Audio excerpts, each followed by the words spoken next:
Et pour aller un peu plus loin sur le sujet, nous rejoignons en direct de Paris l'avocat réunionnais maître Elias Bourane, juriste en droit des affaires. Vous êtes l'initiateur de l'action de groupe contre les assurances pour que les chefs d'entreprise soient couverts pour perte d'exploitation. Et vous représentez aujourd'hui 123 entreprises réunionnaises. Est-ce que cette décision vous donne espoir aujourd'hui pour vos clients ? Oui, bonsoir. Alors effectivement, il s'agit d'une belle décision. Le tribunal de commerce de Paris a bien exclu tout le débat politique qu'il y avait autour de la question de l'assurabilité du risque de pandémie. Et il s'agit d'une décision, puisqu'une décision tout à fait logique, dans le cadre de laquelle le tribunal a simplement dit on n'est pas là pour discuter sur le plan politique, bien qu'il s'agisse d'un sujet intéressant. Face à nous, on a des conditions générales, des conditions particulières, et on va simplement regarder dans le contrat ce qu'il en est.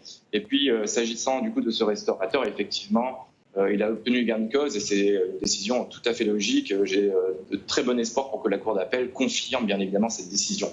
Alors, sur l'échelle nationale, effectivement, on intervient et on représente à ce jour environ 190 entreprises au niveau national, et dont 123 entreprises réunionnaises, en lien avec un cabinet partenaire local, e-Avocat and Partners.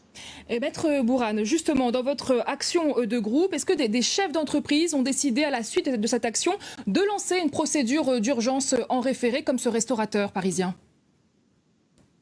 Oui, alors c'est un peu la surprise de ce dossier d'action collective, puisque c'est un dossier qui bouge.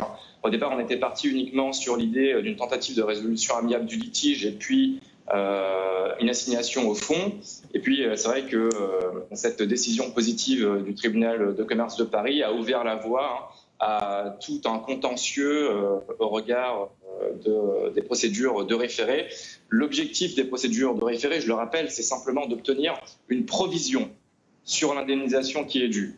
Et donc, pour obtenir cette provision sur l'indemnisation due, le tribunal va regarder s'il y a effectivement des contestations sérieuses ou pas au regard de l'indemnisation qui est due. Et là, en l'espèce, le tribunal de commerce de Paris a considéré qu'il n'y avait aucune contestation sérieuse, l'indemnisation est due, point final. Très bien. Alors, assez rapidement, très brièvement, certains chefs d'entreprise hésitent justement à porter leur affaire en justice. Notamment, ils se posent des questions sur les honoraires. Qu'est-ce que vous leur répondez assez rapidement ?